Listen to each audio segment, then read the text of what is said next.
애틀랜타 라디오 코리아 6월 29일 목요일, 오늘의 한 뉴스입니다. 미국 경제가 당초 알려졌던 것보다도 더 강력했던 것으로 나타났습니다.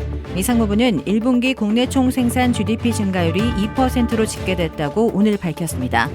지난달 발표된 잠정치 1.3%에서 0.7%포인트 상향 조정되었습니다. 최초 속보치 1.1%와 비교하면 거의 2배에 육박했습니다. 미 상무부는 지난 1분기 성장률을 더 끌어올린 것은 수출과 소비자 지출, 정부 지출 상향 조정 때문이라고 분석했습니다. 제롬 파월 연방준비제도 의장은 오늘 연내 최소 2번의 금리 인상이 필요할 수 있으며 연속 인상도 가능하다는 입장을 재확인했습니다. 파월 의장은 이날 스페인 마드리드에서 열린 스페인 중앙은행 컨퍼런스 모두 발언에서 기준금리를 5%에서 5.25%로 동결한 지난 14일 연방공개시장위원회 결과를 설명하면서 FOMC 위원 대다수는 연말까지 금리를 2번이나 그 이상 올리는 게 적절할 것으로 예상한다고 말했습니다. 그는 인플레이션 압력이 여전히 높으며 인플레이션을 연준의 목표인 2%로 다시 낮추기 위한 과정은 갈 길이 멀다고 진단했습니다. 블룸버그 통신에 따르면 파월 의장은 이후 질의응답에서 추가 금리 인상의 시기와 정도는 경제의 향방에 달려있다며 우리가 특정 횟수의 금리 인상을 정해둔 것은 아니다라고 설명했습니다. 다음 달 1일부터 조지아 메디케이드가 새로 시작됩니다. 메디케이드는 일부 저소득층의 한정적인 서비스를 확장하는 보험 적용 경로라는 뜻의 Pathway to Coverage라는 제도를 시행할 예정입니다. 10년 이상 동안 조지아는 건강보험이 없는 40만 명의 저소득층을 위해 저가 의료법에 따라 메디케이드의 확장을 반대해왔습니다. 이에 주정부는 패스웨이 투 커버리지 프로그램으로 메디케이드를 제한적으로 확장해 수혜자가 일을 하거나 특정 활동을 수행하도록 하고 있습니다. 새로운 메디케이드에 따르면 메디케이드 수혜자 자격은 매달 최소 80시간 근무한 자, 대학에 재학 중인 자, 지정된 비영리단체에서 자원봉사 활동을 한 자, 현장 교육을 실시한 자 중에 하나에 속하면 됩니다. 활동을 수행한 사람은 월별 보고서를 제출해야 합니다. 표준 메디케이드에 따라 수혜가 보장된 사람들은 새로운 페이스웨이 투 커버리지 프로그램으로 옮기지 않고 보장을 유지할 수 있습니다. 조지아주는 메디케이드 확장을 결정한 38개의 주 중에 한 주이며 고용돼 세금을 보고하는 요구사항을 제시한 유일한 주입니다. 미 질병통제예방센터가 플로리다와 텍사스에 말라리아 감염을 보고한 가운데 보건당국은 감염 가능성을 인식하라고 경고하고 있습니다. 조지아주에 거주하는 사람들이 어떻게 대처하는지에 대해 집중적으로 알렸습니다. 미 질병통제예방센터는 지난 2개월 동안 미국에서 5건의 말라리아 감염이 있어 경보를 발령했는데요.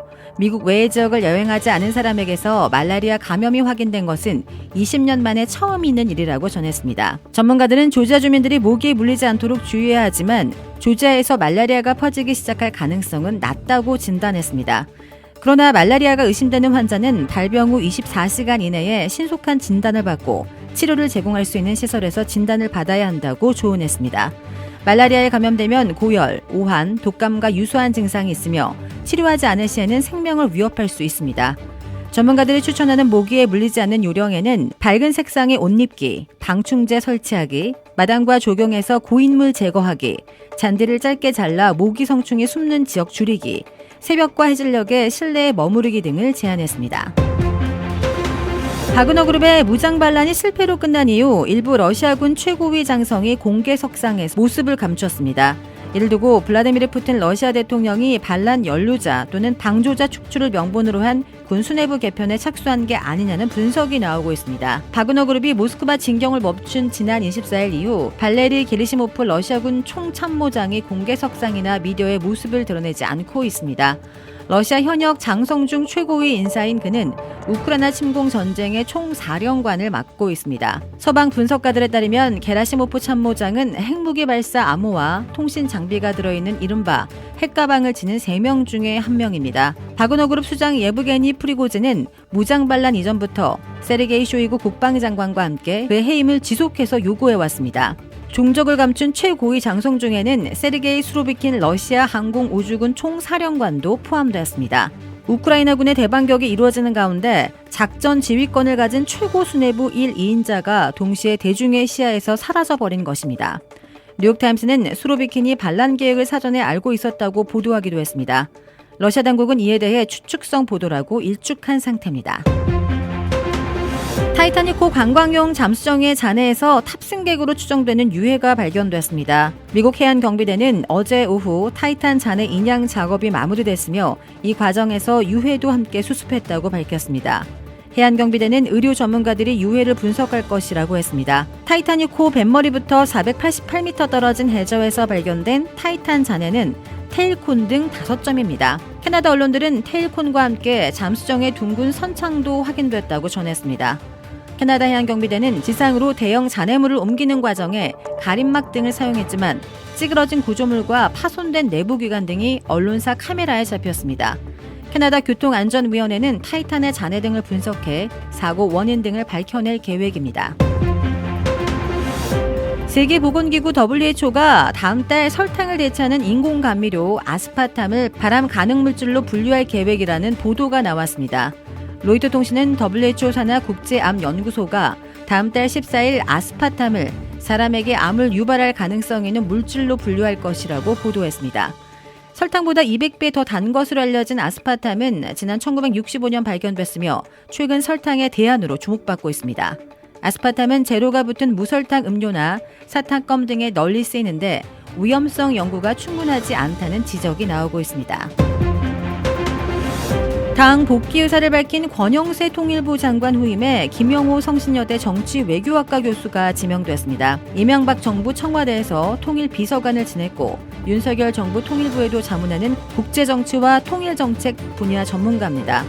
차관의 문승현 주태국 대사가 내정되면서 25년 만에 장 차관이 모두 외부 인사가 됐는데요. 그동안 남북 교류 협력 위주였던 통일부 역할에 변화가 예상됩니다. 정부 대변인 역할을 맡는 문체부 2차관에는 역도 스타 장미란 용인대 체육학과 교수가 깜짝 발탁됐습니다.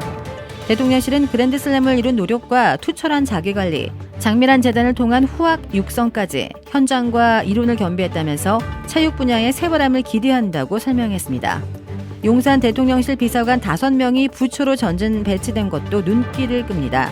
윤 대통령은 이들과 만나 약탈적 이권 카르텔과 가감하게 맞서 싸워달라. 카르텔과 손자는 공직자들은 가차없이 엄단해달라고 주문했습니다.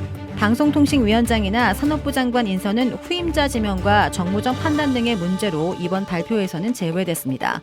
윤 대통령은 다음 달 말이나 8월 초 추가로 소폭 개각에 나설 것으로 보입니다.